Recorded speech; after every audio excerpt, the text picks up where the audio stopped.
ความนับถือพระมหาเถระพระเถรานุเถระเจ้าคณะพระสังฆาธิการครูบาอาจารย์เจ้าที่เปิดวิทยุฟังอยู่ที่วัดที่วาเวลานี้บ่ว่าจะเป็นหลวงป่อหลวงลุงตุปี่ตุน้องเปื้อนสหธรรมพระสงฆ์ทั้งหลาย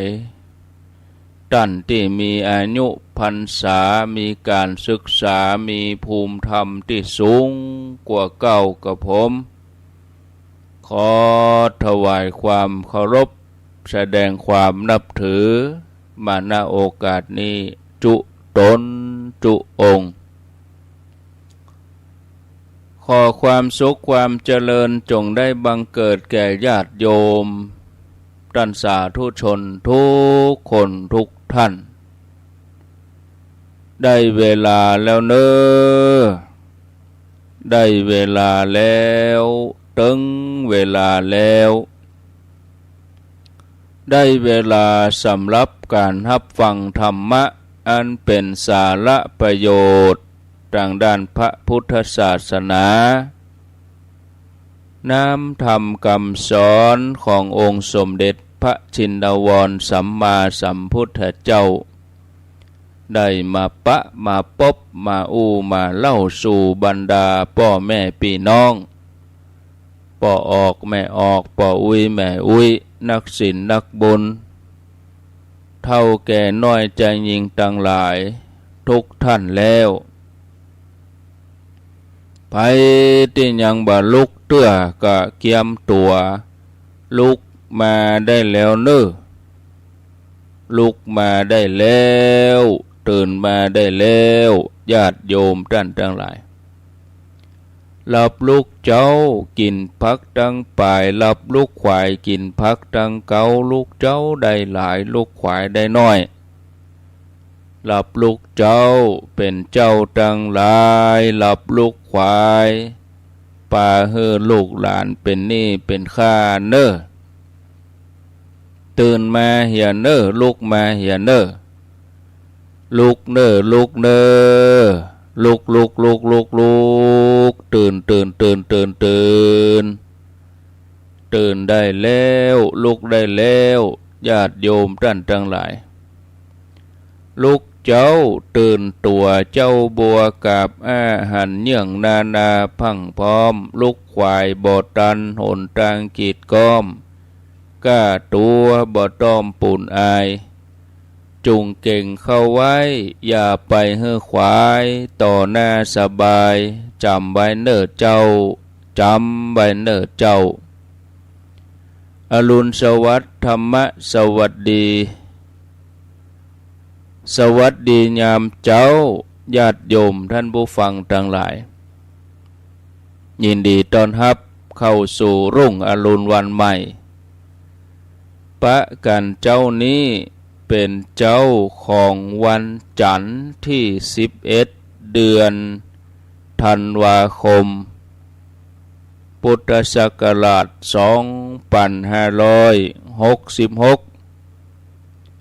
วันนี้เป็นวันเดือนยี่เหนือแฮม14ค่ำเดือนยี่เหนือแฮม14ค่ำพร่ำว่าเป็นวันจันทร์มาพบญาติโยมทั้งหลายในรายการเสียงธรรมแสงอรุณรายการเสียงธรรมแสงอรุณดำเนินรายการโดยอาตมภาพพระครูอภิวัฒนวิกรมวัดปากตังเจริญตำบลดอยหล่ออำเภอดอยหล่อจังหวัดเชียงใหม่เป็นผู้รับผิดชอบดำเนินรายการมาปะญาติโยมทั้งหลายเป็นประจำในเวลา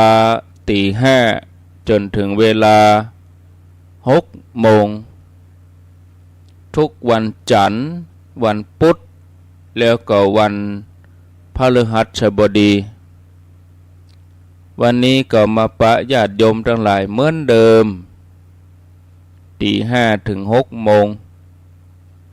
เสียงก้องเสียงกองเสียงมองต่ำเข้าเสียงตุเจ้าประกาศธรรมมาปะมาพบญาติโยมท่านทั้งหลายแถมเจ้าหนึ่งเมื่อมาปะกันแล้วก็ต้องขอบคุณอนุโมทนาบุญกับสถานีวิทยุคลื่นต่างๆที่เปิ่นได้รับสัญญาณนำรายการนี้ไปสู่ผู้ฟังทางบ้านบ่ว่าไกลว่าใกล้อยู่ที่ไหนก็รับฟังได้รับฟังทางอินเทอร์เน็ตรับฟังทางออนไลน์รับฟังทางวิทยุญาติโยมทั้งหลายก็อนุโมทนาบุญตัวยที่ได้เปิดรายการรับฟังกันตึงวันมาปะกันแล้วบ่เฮอได้ขาดแคลวเสียเวลานำเสนอสาระธรรมะให้กับญาติโยมทั้งหลายได้ฟังท่านผู้ฟังญาติโยมเคยตั้งข้อสังเกตเกี่ยวกับการไปไหนมาไหนพ่องก็ญาติโยมข้อสังเกตกับการเดินทางของมนุษย์เฮาการเดินทางใกล้ๆออกจากบ้านบางทีก็เฮาไปภารกิจบักกี้ก้าวก็ถึงเป้าหมายการเดินทางใกล้ๆออกจากบ้านบักกี้กิโลก็ถึงเป้าหมายตั้งใจว่าจะไปไหว้พระตั้งใจว่าจะไปงานสมมติว่าเฮาเป็นคนนำบุญคนนำเที่ยวนำปลาแขกต่างจังหวัดต่างอำเภอเปิ้นเอวแล้วก็ญาติโยมทั้งหลายก็มีหลายต่างที่จะเดินทางการเดินทางนี่ก็มีหลายช่องทางจะไปทางใดญาติโยมไปทางรถยนต์ไปทางรถไฟไปทางปั่นจักรยานหรือว่าเดินไปอันนี้ก็แล้วแต่ว่าระยะทางนั้นไกลใกล้อย่างใดท่านผู้ฟังญาติโยมถ้าเราตั้งใจว่าจะไปงานนั่นงานนี้แต่ว่าระยะทางจากต้นทางถึงปลายทางเนี่ยมันมีสถานที่ที่จะต้องแวะเอี่ยวแวะชมชวนเที่ยวชวนชมมากมายหลายอย่างถ้าเราเป็นผู้นำบุญหรือว่าเราเป็นมัคคุเทศก์เราคุมลูกทีมเราบ่อยู่คุมคนบ่อยู่แล้วก็ไปโดยใจแต่ละคนคนนั้นก็อยากไปทางนั้นคนนั้นก็อยากไปทางนี้มีอันอย่างต่างๆมากมายหลายอย่างถ้าเราคุมทีมบ่อยู่คุมลูกทัวร์บ่อยู่คนคุมก็บ่อยู่ตามที่เราตั้งใจนอกจากจะเสียเวลาแล้ว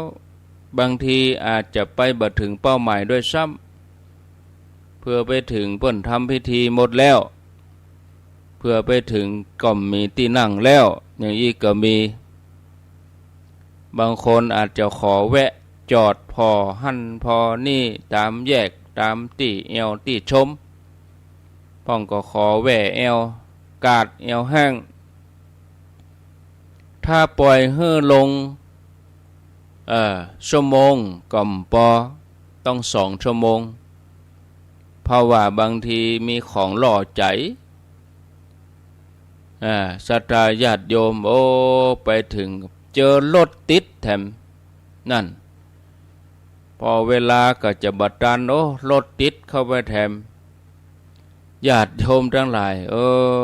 นานถึงก็ไม่ค่อยถึงเป้าหมายตามที่ตั้งใจไว้บางทีก็ขาดเคลื่อนเวลาหนทางของมนุษย์เฮาก็เหมือนเดียวกันแม้เฮาจะตั้งเป้าไว้ว่าจะให้ลูกของเฮาคนเนี้ยเรียนวิชานี้ใหญ่ขึ้นจะได้เป็นนายหมอนายแพทย์คนนี้จะให้เป็นพยาบาลเป็นอัยการเป็นทหารตำรวจเป็นครูบาอาจารย์คนนี้จะให้เป็นวิศวะแต่พ่อแม่พี่น้องศรัทธาญาติโยมทั้งหลายหนทางชีวิตเหล่านั้นมันมี3 แยก 4 แยกมันมีไฟแดงไฟเขียวมันมีทางม้าลายมันมีทางห้ามจอดมันมีถนนว่าจอดได้บ่เจ้าแต่นั้นมันก็ยังมีทางแคบทางโค้งทางเบี่ยงบางถนนบางหนทางก็บ่ใช่ว่าจะเท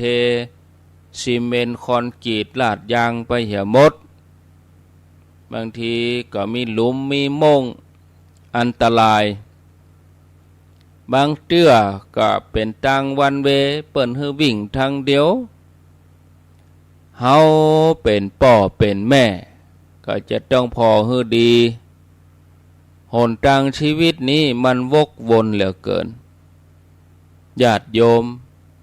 บางท่านบางคนอยากเป็นนั่นเป็นนี่ก็บ่ได้เป็นเนี่ยฉะนั้นมีลูกก็สอนลูกสอนหลานคนฉลาดได้ทำจิตให้ซื่อตรงตั้งเป้าหมายไว้เวลาเดินก็เดินให้ตรงบ่ควรจะไปแวะเวียนบ่ควรจะไปหลงอย่างที่กล่าวมาไปแวะข้างทางชมนั่นชมนี่บางทีก็มีคนมาจวนหลอกล่อต้องทำใจให้เข้มแข็งเดินทางไปถึงเป้าหมายให้ได้ท่านผู้ฟังทุกคนบางทีเฮาพิจารณาคนเฮานี่ก็แปลกบางทียิ่งห้ามก็เหมือนยิ่งว่ายุคนตายธรรมดาตายเพราะเจ็บตายเพราะป่วยตายเพราะไข้ตายเพราะแก่ตายเพราะเป็นลมอยู่กับบ้านธรรมดาบ่ล่ำจะมีภัยผู้ใดไปสนใจไปพอแต่ถ้าหากว่าบ่กองหู้ว่ามีอุบัติเหตุรถชนคนที่ตายพิษธรรมชาติถูกยิงตายแขวนคอตายตกน้ำตายคนก็ไหลไปพอลู่กันไปพอบ่ฮู้ว่าเรื่องอันหยังไปพอมาแล้วก็กลัวภาพติดตาเอาตัวเก่านอนบ่หลับภาพติดหูติดตาลับแล้วก็ยังจำได้ก็ยังอยากไปดูอยู่ไฟไหม้กองขยะข้างทางหลังบ้านก็ไหม้อยู่หั่นก็บ่อยากไปดูบ่อยากไปพอเฉยๆบ่กองรถรถไซเรนรถดับเพลิงวิ่งผ่านเพราะว่าไฟไหม้สวนไฟไหม้กองเฟืองศรัทธาญาติโยมก็กระหืดก็หอบเอาสังขารไปดูไปชมอยากเห็นอยากดูตำรวจเจ้าหน้าที่เปิ้นบอกว่าถอยไปขอให้พื้นที่การทำงานของตำรวจขอให้มีพื้นที่การทำงานของนักดับเพลิงก็ยังลู่สุ่นเข้าไปจ่วยยังเปิ้นก็บ่ได้เปียโทรศัพท์มาถ่ายแล้วส่งต่อ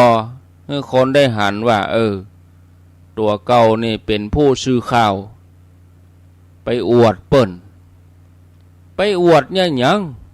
ความเสียหายคนอื่น เนี่ยศรัทธาญาติโยมมันบดีเนี่ยความเสียหายคนอื่นเนี่ยแล้วเราไปอวดเนี่ยมันบดีญาติโยมทั้งหลายเนี่ยฉะนั้นท่านสาธุชนท่านผู้ฟังทุกท่านทุกคน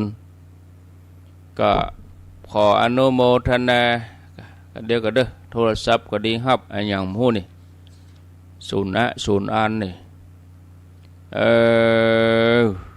อันอย่างลืมไปละก็ลืมไปละญาติโยมทั้งหลายลืมไปละลุลุไปเห็นแล้วลุไปเห็นแล้วอย่างไปกตะกี้นี่ไปตึกไหนกองโทรศัพท์เข้ามาจิตเฮามุ่งไปทางพุ่นน่ะลุไปเห็นแล้วมันได้แล้วก็ธรรมะมันอย่างเงี้ยเนาะศรัทธาญาติโยมท่านทั้งหลายบางอย่างบางทีมันก็บ่ได้ดังที่เฮาตั้งใจไว้นะญาติโยมท่านผู้ฟังตึกไหนก็โทรศัพท์มา2 เทื่อ 3 เทื่อตึกที่ว่าไปพอไปเอี่ยวไปพอไฟไหม้ไปเอี่ยวไปพอศพเนาะญาติโยมทั้งหลายก็ท่านผู้ฟังบางทีเจ้าหน้าที่ตำรวจเปิ้นบอกว่าถอยไปก่อนถอยไปจะไปมายุ่งเตื้ออันนี้ขอพื้นที่ทำงานให้เจ้าหน้าที่ตำรวจขอพื้นที่ทำงานให้กับเจ้าหน้าที่เดี๋ยวกันเด้อศรัทธาญาติโยมเป็นเรื่องละ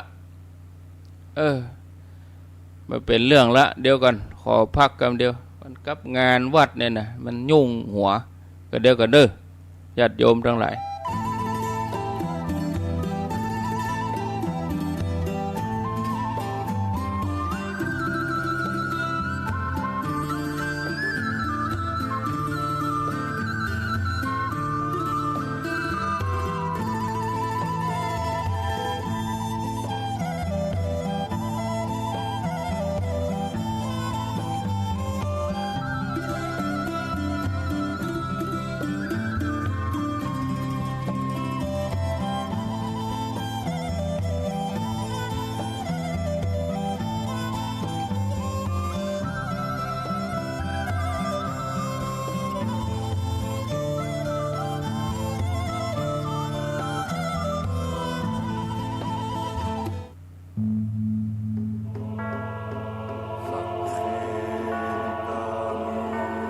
สุโขปุญญัสสะอุจจโย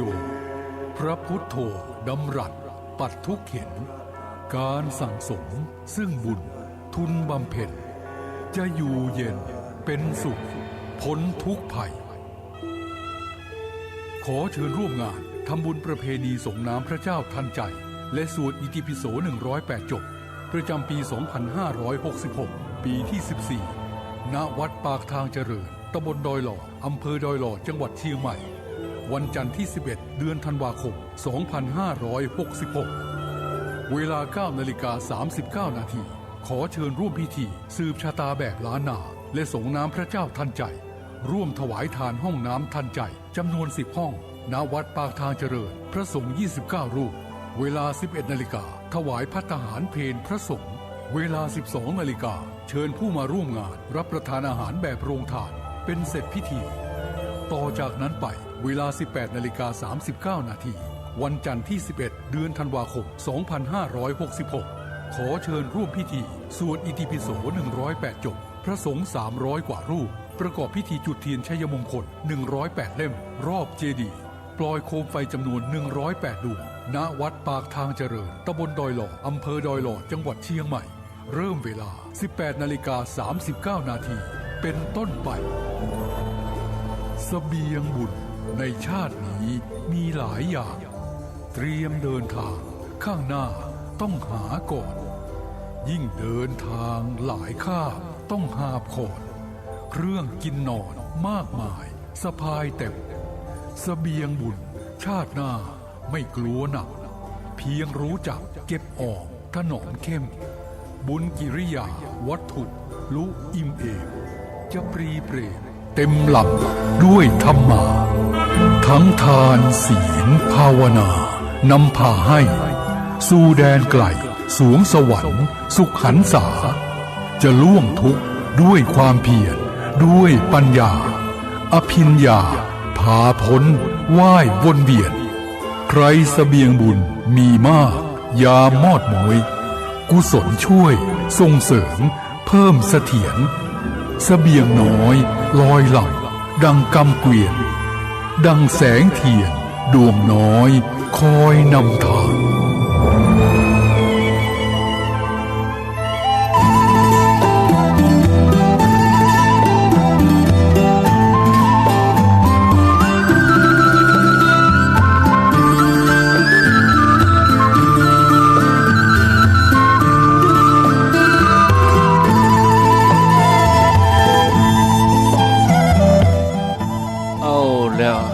ศรัทธาญาติโยมทั้งหลายก็ต้องขออภัยในเวลาที่ว่างเว้นไปมันก็ธรรมดาเนาะเวลาเขาจัดการจัดงานเนี่ยบางอย่างก็จะต้องบางอย่างก็ต้องแก้ปัญหาบางทีก็มีปัญหาเฉพาะหน้าบางทีก็แก้ปัญหาเก่าเนี่ย ธรรมดาก็ตั้งใจว่าจะจัดรายการไปถึง6 โมง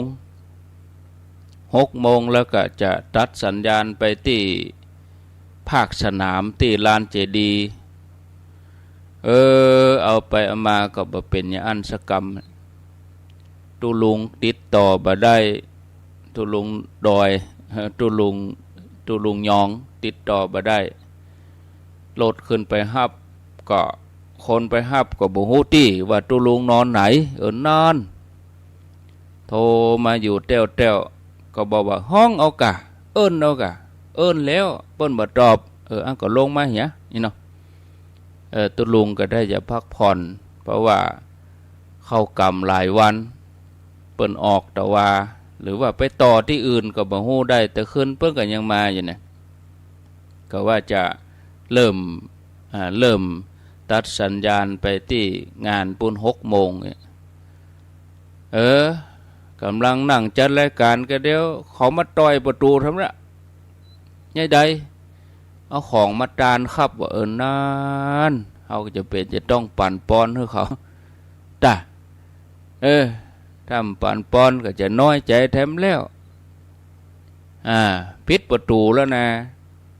เพื่อนก็ต่อยประตูอยู่กดกิ่งอยู่อย่างใดก็บดีจ้ะศรัทธาญาติโยมประเด็นนี้ถ้าจะลงแล้วก็มันอย่างอื่นก็เคลียร์หมดแล้วนี่คงมีไผมาท่องมาถามมันอย่างแล้วก็เนาะว่ากันต่ออาตมาก็อยู่ตึก6 โมงเด้อวันนี้ก็ขอเวลาท่านพระครูสังวรศิลาภิลักษ์6 โมงจะถ่ายทอดในงานที่งานสวดอิติปิโสงานที่วัดปัตตังเจริญนี้แจ้งญาติโยมทั้งหลายได้รับทราบต่อไปญาติโยมตะกี้ตึกไหนมันบ่ต่อเนื่องนี่มันถึงบ่ม่วนแต่ เวลาอย่าง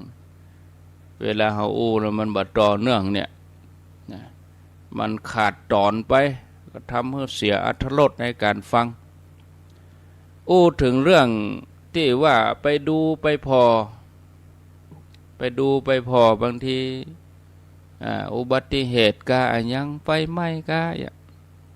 เจ้าหน้าที่ตำรวจเปิ้นบอกว่าเอาขอพื้นที่การทำงานเด้อเฮาก็ยังสุ่นไปวุ่นวายกับเปิ้นอยู่ทำหน้าที่เป็นผู้สื่อข่าวก็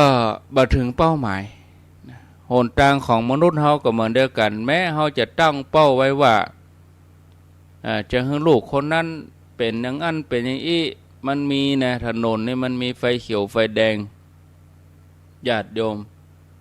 คนเฮาบางทีเนี่ยยิ่งห้ามก็ยิ่งยุนะเพิ่นว่าจะไปพอจะไปก็ไปอยู่จำภาพนั้นมาติดหูติดตาไฟไหม้ธรรมดานี่ไม่สนใจบางทีก็ละเลยบดับบอกกองไฟไหม้บ้านเปิ้นกะไฟไหม้ตึกกะไฟไหม้ร้านกะเอาละชอบไปมุงไปพอเอาโทรศัพท์ถ่ายกลายเป็นผู้สื่อข่าวเจ้าหน้าที่ก็ทำงานลำบากเจ้าหน้าที่ดับเพลิงเจ้าหน้าที่ตำรวจทำงานลำบากปายปอก็ไปเพิ่มเรื่องของการจราจรโดยมันเรื่องอะไรอย่างของเฮาเนาะคือคนเฮานี่มันแปลกศรัทธาญาติโยมก็ท่านผู้ฟังท่านสาธุชนเฮาก็พิจารณาเอาพิจารณาอันใดควรอันใดบ่ควรก็พิจารณาคำว่ากีฬาเป็นภาษาบาลีกีฬานี่แปลว่าเล่นแปลว่าการละเล่นละอ่อนก็เล่นตามภาษาละอ่อนเล่นซ่อนหาเล่นกองทรายเล่นตุ๊กตาใหญ่ขึ้นมาก็หล่นเล่นมีของเล่นเล่นเปตองเล่นเทนนิสเล่นแบดมินตันวิ่งตามลู่ตามลานเล่นกีฬาฟุตบอลกาวอลเลย์บอลกาเนี่ยที่ห้องว่าเล่นกีฬาที่ที่แปลว่าเล่นของเล่นเจ้าบ้านคนเฮานี่มันมีการมีชนะบางทีกีฬาการคนบักการยกพวกตีกันอย่างเฮาหันในทีวีฟุตบอลการคนบักการตีหัวกันเอาเป็นเอาตายเปิ้นเรียกว่าของเล่นกีฬานี่เล่นก็ว่าเล่นกีฬาเปิ้นถึงว่าเล่นอันนี้เอาไปเอามาเอากันเพราะมันมีการพนันเข้ามาในเมื่อมีการพนันเข้ามามันก็มีได้มีเสียคนบ่ยอมเสียมันก็จะต้องก่อเหตุก่อเรื่องเนี่ยกีฬาการคนพากันยกพวกตีกันเปิ้นว่ากีฬาเป็นยาวิเศษเอาไปแก้กองกิเลสทำให้คนเป็นคนเนี่ยเพลงมันจึงว่าล่ะกีฬาเป็นยาวิเศษแก้กองกิเลสทำให้คนเป็นคนแต่ว่าประเด็นมันปีนกันเอากีฬามาเป็นกิเลสกีฬาเป็นกิเลสยังได้ก็โลภเมื่อบ่ได้ก็โคตรเอาไปเอามากีฬาก็เป็นหลงกีฬาอย่างทำให้คนเฮาหลงกีฬามวยกีฬาไก่หลงปิกบ้านปิกจองก็ตรงเวลาเพราะว่าเอากีฬาไปหลงกีฬาทำให้เกิดกิเลสต่อขันแข่งขันกันพนันกันอย่างนี้เป็นต้นเอาไปเอามากีฬากลายเป็นยาพิษทำให้คนเสียคนบ่จะทำให้คนเป็นคนอันนี้เฉพาะคนนะบ่จะตึงมดเด้อที่เปิ้นเป็นเอกเปิ้นดีก็มีนะได้ดีเพราะกีฬาก็มีเสียคนเพราะกีฬาก็มีเนี่ยห่ำหันกันบ่ฮู้ไผกันไผชนะบางทีถึงขั้นหามกันไปวัดหามกันไปโรงยาโอ้ไปเนี่ยอย่างม้านี่คุณหมอถามไปเนี่ยอย่างม้านี่เล่นกีฬาตีหัวกันหัวแตกหัวโนญาติโยมทั้งหลายอันเนี้ยผู้ชนะย่อมก่อเวรในการแข่งขันกีฬาของเจ้าบ้านถ้าแข่งธรรมดาหูแพ้หูชนะหูอภัยมันก็เป็นอย่างนะ ถึงแม้จะก้านก็ยอมชนะก็จะไปยั่วเปิ้นตัวเก่าอยู่เหนือเขาก็จะไปยั่วจะไปยุ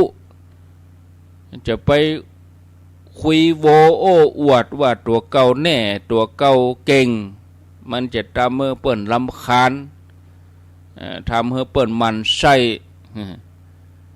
คนกันก็ต้องยอมกันเพราะว่ามันเป็นการกีฬาญาติโยมแต่ในกีฬานี่มันมีการพนันเข้ามาเกี่ยวข้องคนชนะก็ฮึกเหิมยิงพยองปองตัวคนการก็เสียดายทรัพย์เนี่ยปาไปจนถึงกรรมการหาว่ากรรมการตัดสินบ่ยุติธรรมก็รางวัลที่1มันต้องมี1เดียวกะตัวเก่าการไปคะแนน2คะแนนก็เป็นที่2ไปเหียกาเพิ่นถึงว่าที่1อีหลออันนี้ก็ผ่านไปถึงกรรมการหาว่ากรรมการบ่ยุติธรรมคนที่เสียการพนันก็เจ็บใจหาวิธีแก้แค้นคนที่ได้ก็เหิมเกลิมกีฬาอย่างอี้นี่บ่ได้ทำให้คนเป็นคนนะหันข้าวก็ไปยิงกันเนี่ยบอลไก่ตายบอลไก่พุ่นเนี่ยอันเนี้ยญาติโยมเพราะมีการพนันเข้ามา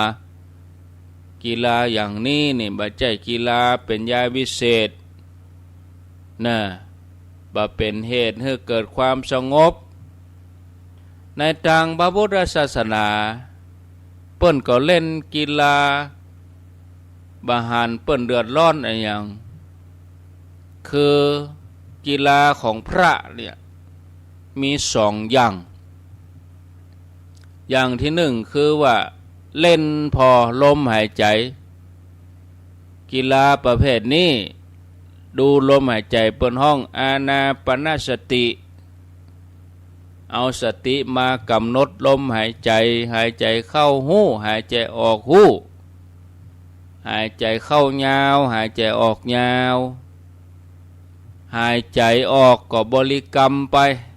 จะว่าอันยังก็ตามใจพุทโธกะสัมมาละหังกะปองหนอยุบหนอกะทุกลมหายใจเข้าออกจนจิตสงบแน่นิ่งเป็นอารมณ์อันนี้ก็ห้องว่าเล่นลมหายใจหรือว่ากำลังเล่นกำลังภายในกีฬาประเภทนี้นี่เล่นแล้วใจเย็นเล่นแล้วสงบเนี่ยส่วนท่านผู้เฒ่าทั้งหลายพระผู้ใหญ่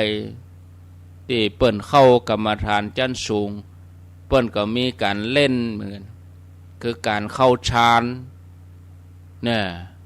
การเข้าฌานนั่นเริ่มต้นจากปฐมฌานฌานที่1เข้าแล้วก็ออกแล้วก็เข้าฌานที่2ฌานที่3ฌานที่4ตามลำดับเวลาจะออกก็ออกฌานที่4ก่อนแล้วก็เรียงลงมาออกมาจากฌานที่4ก็มาฌานที่3ฌานที่2ฌานที่1เหมือนกับคนขับรถ